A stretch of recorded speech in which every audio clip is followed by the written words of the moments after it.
నీకు ఇక్కడ కుర్చీలు ఉండవు, సెల్స్ మాత్రమే ఉంటాయి. నా డిపార్ట్మెంట్లో ఉన్న కానిస్టేబుల్ని చంపిన వాడిని ఢిల్లీ కాదు, ఫారిన్ నుంచి లాయర్ని పిలిపించినా బ్రతకనివ్వను.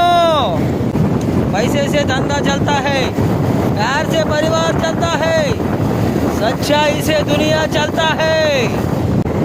రాహుల్ షాంఘ్వి, ఈ గడ్డ మీద నిన్ను చంపే తురుము, నువ్వు ఉలిక్కి పడే ఉరుము.